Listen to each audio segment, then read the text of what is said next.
بالله من الشيطان الرجيم. بسم الله الرحمن الرحيم. يا أيها الذين آمنوا اتقوا الله وكونوا مع الصادقين.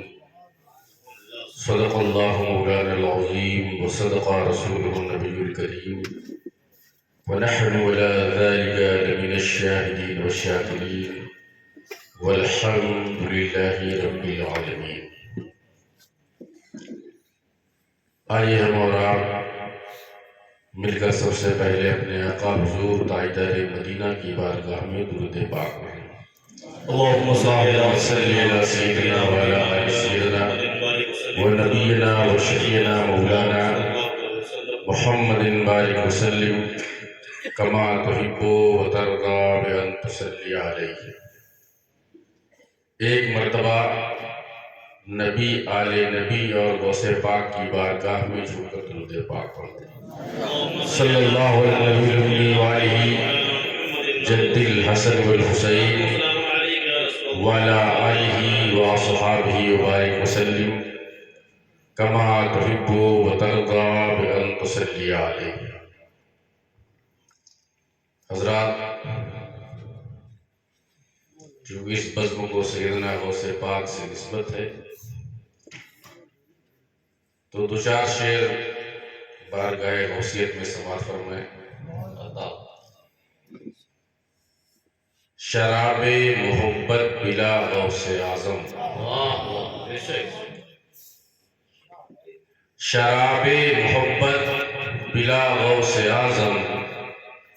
میری دل کی حسرت مٹا غوث اعظم۔ سبحان اللہ سبحان اللہ۔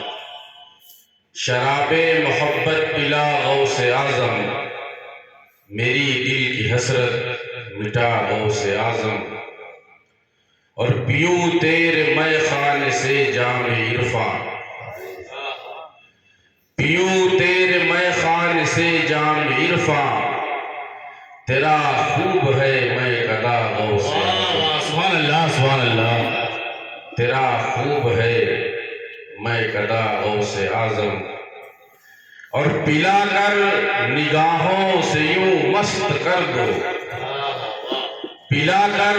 نگاہوں سے یوں مست کر دو، نہ پاؤں میں اپنا پتہ غوث اعظم، نہ پاؤں میں اپنا پتہ غوث اعظم،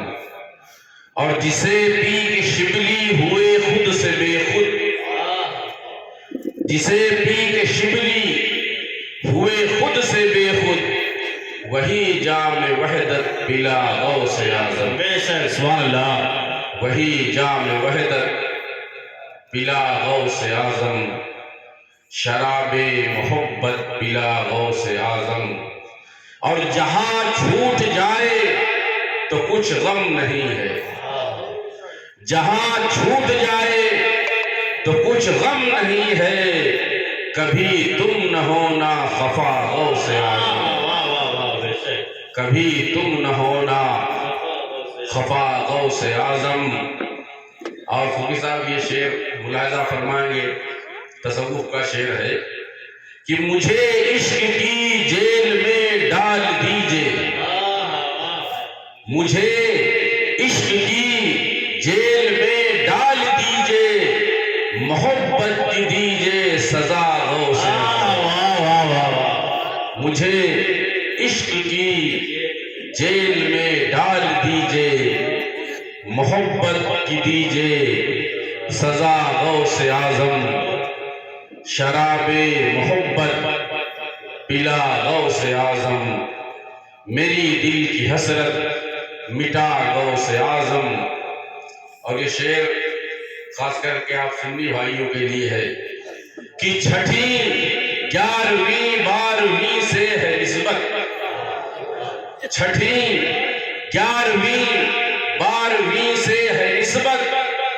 انہی سے ہے شان وفا غوث اعظم، انہی سے ہے شان وفا غوث اعظم۔ اور مکتے کا شعر ملاحظہ فرمائیں کہ تصور میں کرتا ہوں پابوسی تیری، تصور میں کرتا ہوں پابوسی تیری،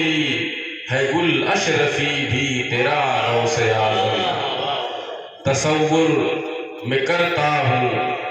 پابوسی تیری، ہے گل اشرفی بھی تیرا غوث اعظم، شراب محبت پلا غوث اعظم، میری دل کی حسرت مٹا غوث اعظم۔ درود پاک پڑھیں۔ اللهم صل على سيدنا حبيبنا مولانا وعلى آل سيدنا ونبينا وشفيعنا مولانا محمد بارك وسلم كما تحب وترضى بأن تصلي عليه۔ حضرات، اب اس وقت 2:15 بج گئے ہیں اور یہ تقریر کا وقت نہیں ہے۔ نعت و مرتبہ تو آپ اس وقت سماعت کر سکتے ہیں، لیکن تقریر سننا اس وقت سب کے بس کی بات نہیں، اس وجہ سے کہ دیہات کے لوگ تو جاڑے میں ویسے بھی 8 بجے سو جاتے ہیں، پھر بھی ماشاءاللہ آپ حضرات نے بہت بہادری کا کام کیا کہ ابھی تک یہاں پر بیدار۔ اور میں زیادہ وقت آپ کا نہیں لوں گا کیونکہ میری عادت بھی نہیں ہے کہ میں عوام کے ساتھ ایک ظلم یہ کروں کہ اور جاڑے کی رات میں آپ کو بٹھائے۔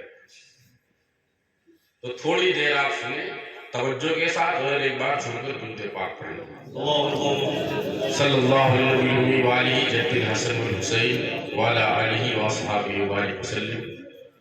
کما تحب وترضى بأن تصلي علیہ۔ حضرات، ہم اور آپ جس ملک میں رہتے ہیں، یہ ملک ہندوستان یقیناً یہ بڑا ہی عظیم اور بڑا ہی مبارک ملک ہے۔ اس کی وجہ یہ ہے کہ اللہ تبارک و تعالیٰ کے ان پیارے بندوں نے اور اللہ کے ولیوں نے اس ملک کو پسند کیا۔ اور جب تاریخ آپ ہندوستان کی پڑھیں گے تو یہ پتہ چلے گا کہ ہمارے اس ملک میں حضرت بدیع الدین زندہ شاہ مدار تشریف لائے اور اپنا ملک حلب چھوڑ کر کے آئے اور اس ملک کو اپنا انہوں نے وطن بنایا، اپنا مسکن بنایا اور اپنی آخری آرام گاہ بنایا۔ اور سلطان ہند خواجہ معین الدین چشتی اجمیری حسن سنجری اپنا ملک، اپنا دیش چھوڑ کر کے آئے، اجمیر معلیٰ کو اپنا مسکن، اپنا گھر بنایا اور اپنی آخری آرام گاہ۔ تارک السلطنت محبوب یزدانی سلطان سید اشرف جہانگیر سمنانی کی چوچھوی رضی اللہ تعالیٰ عنہ اپنا ملک، اپنا دیش، اپنی سلطنت چھوڑ کر کے حکومت کو ٹھوکر مارا، اس ملک ہندوستان میں آئے کہ چوچا مقدسہ کو اپنا گھر، اپنا مسکن اور اپنی آخری آرام گاہ بنایا۔ حضرت سید سالار مسعود غازی اپنا ملک عرب چھوڑ کر کے اس ہندوستان میں آئے اور بہرائے شریف کو اپنا گھر، اپنا مسکن اور اپنی آخری آرام گاہ۔ تو یقیناً اس ملک کی مٹی میں کوئی بات ایسی ضرور تھی کہ اکابر اولیاء اللہ نے اور تقریباً ہر سلسلے کے بزرگان دین نے، چاہے وہ سلسلہ قادریہ ہو، چاہے چشتیہ ہو، چاہے نقشبندیہ ہو، چاہے سہروردیہ ہو، سارے سلاسل کے بزرگوں نے اس ملک کو پسند کیا اور اس ملک کو اپنا گھر اور اپنا مسکن بنایا۔ یہی وجہ ہے کہ ہندوستان کا جو مسلمان ہے وہ ان اولیاء اللہ سے سچی محبت اور سچی عقیدت رکھتا ہے، ان سے سچا پیار کرتا ہے۔ اور میں یہ بتانا چاہتا ہوں کہ جو ہمارا آپ کا یہ محبت اولیاء کا نظریہ ہے، اسے ہمیشہ قائم رکھنا اور جاتے وقت اپنے بچوں کو بھی یہ نصیحت کر کے جانا کہ اگر دنیا چھوٹتی ہے تو چھوٹ جائے، اگر دوست و احباب چھوٹتے ہیں چھوٹ جائے، اگر رشتہ دار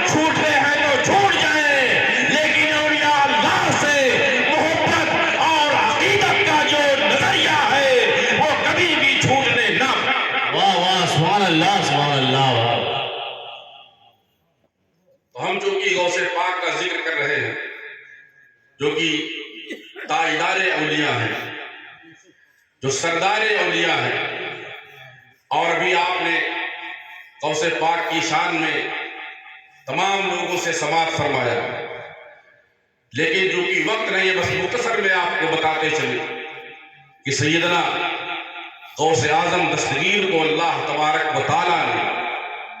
وہ خوبی، وہ علم، وہ فضل و کمال عطا فرمایا تھا کہ جس طریقے سے اللہ کے پیارے نبی کو اللہ تبارک و تعالیٰ نے سارے نبیوں میں ممتاز کیا تھا، ویسے ہی غوث پاک کو اللہ تبارک و تعالیٰ نے سارے ولیوں میں ممتاز کیا، اور آپ کا علم و فضل، غوث پاک کی کرامت تو ایک طرف ہے، لیکن سیدنا غوث اعظم دستگیر نے ایک عام آدمی کی طرح جو محنت، جد و جہد، عبادت و ریاضت کی ہے، اس کے اوپر بھی غور کرنے کی ضرورت ہے، اور اسے ہمیں اور آپ کو اپنانے کی ضرورت ہے۔ جیسا کبھی حضرت علامہ مولانا منظور صاحب قبلہ آپ سے مخاطب ہو کے یہ فرما رہے تھے کہ غوث پاک نے کس طریقے سے نماز پڑھی ہے، کس طریقے سے اللہ کی عبادت کی ہے، تو یقیناً ان اولیاء اللہ کی عظمتوں کو ہم سلام تو کرتے ہی ہیں، ان سے محبت اور عقیدت تو رکھتے ہی ہیں، لیکن اس کے ساتھ ساتھ ضروری یہ ہے کہ ہم ان سے محبت کریں اور اس کے ساتھ ساتھ ان کے بتائے ہوئے راستے پر چلنے کی بھی کوشش کریں۔ انہوں نے ہمیں جو طریقہ بتایا ہے اس طریقے پر چلنے کی کوشش کریں، جو ہمیں انہوں نے ایک راستہ دکھایا ہے اس راستے پر چلنے کی کوشش کریں،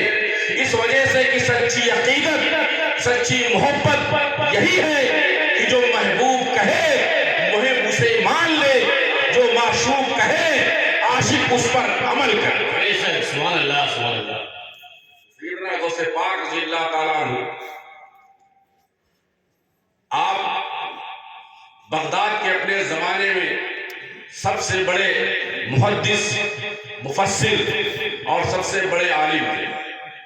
اور بغداد میں آپ کی درسگاہ، آپ کی کلاس لگتی تھی، تو وہاں کا سسٹم یہ تھا کہ غوث پاک جب بھی درس دیتے، سبق دیتے، تو جب سبق ختم ہو جاتا تو وہاں کا ایک دستور یہ تھا کہ کوئی بھی آدمی کھڑا ہو کر کے غوث پاک سے اپنا سوال پوچھ لیتا، اس کے دل میں جو بھی سوال، جو بھی مسائل ہوتے اسے پوچھتا تھا، اور غوث اعظم دستگیر رضی اللہ تعالیٰ عنہ سے تسلی بخش جواب دیا کرتے۔ ایک بار آپ نے درس اپنا جب شروع کیا اور ختم ہوا درس، لوگ کھڑے ہوئے اپنا اپنا سوال وہ پوچھنے لگے، سارے سوالوں کے جواب سیدنا غوث پاک نے دیے، اتنے میں ایک آدمی آخری میں سب سے کھڑا ہوا، کہا کہ حضور میں بھی ایک سوال کرنا چاہتا ہوں۔ سیدنا غوث پاک نے فرمایا کہ جو سوال کرنا ہے آپ کریے۔ اس نے کہا کہ پہلے تو آپ کو میں یہ بتا دوں کہ میں مذہباً مسلمان نہیں ہوں بلکہ عیسائی ہوں، اور آپ سے ایک سوال کا جواب چاہتا ہوں۔ آپ نے فرمایا کہ بتا کیا جواب چاہتا ہے تم؟ اس نے کہا کہ آپ جب اپنے نبی کی فضیلت بیان کرتے ہیں تو آپ یہ کہتے ہیں کہ جو سارے نبیوں کے اندر تنہا الگ الگ خوبیاں تھی، اللہ تبارک و تعالیٰ نے ان ساری خوبیوں کو آپ کے نبی کے اندر جمع کر دیا۔ سیدنا غوث پاک نے فرمایا کہ یہ حقیقت ہے، ہم ایسا بیان کرتے ہیں۔ اس نے کہا کہ لیکن جہاں تک میرا علم کام کرتا ہے، جہاں تک میرا مطالعہ کام کرتا ہے، تو میں یہ سوال کرنا چاہتا ہوں کہ ایک ایسا معجزہ جو میرے نبی عیسیٰ کو اللہ نے عطا کیا تھا، وہ آپ کے نبی صلی اللہ علیہ وآلہ وسلم کو اللہ نے نہیں عطا کیا۔ یہ اس عیسائی کا سوال تھا۔ اب ظاہر سی بات ہے کہ اگر ہمارے نبی کے بارے میں اس طریقے کا کوئی سوال کرے تو جو محبت کرنے والا ہوگا، سچا پیار نبی سے کرنے والا ہوگا، وہ اپنے غصے کو برداشت نہیں کر پائے گا کہ یہ کس طریقے کی باتیں میرے نبی کی شان میں کر رہا ہے۔ غوث پاک فرماتے ہیں کہ بتا کون سا ایسا معجزہ ہے جو تیرے نبی میں پایا جاتا ہے لیکن میرے نبی میں نہیں ہے؟ کہا کہ میرے نبی کو اللہ نے یہ معجزہ عطا فرمایا کہ جب کوئی مر جاتا تھا تو میرے نبی حضرت عیسیٰ اس کے پاس جاتے تھے اور اپنے پیر سے ٹھوکر مار کر کے کہتے تھے کہ قم بإذن اللہ، اللہ کے حکم سے کھڑا ہو جا تو مردہ زندہ ہو جائے گا۔ غوث پاک نے فرمایا کہ یہ حقیقت ہے کہ حضرت عیسیٰ کو اللہ نے یہ معجزہ عطا کیا۔ اس نے کہا کہ لیکن میں نے آپ کے نبی کے بارے میں جو پڑھا ہے، سیرت کی کتابوں کے بارے میں جو میں نے پڑھا ہے، میں نے کہیں یہ نہیں پڑھا کہ آپ کے نبی نے کسی مردے کو اس طریقے سے ٹھوکر مار کے زندہ کیا ہو۔ سیدنا غوث پاک نے جب اس بات کو سنا تو آپ جلال میں آئے اور عیسائی کا ہاتھ پکڑا، کہا کہ کیسی بات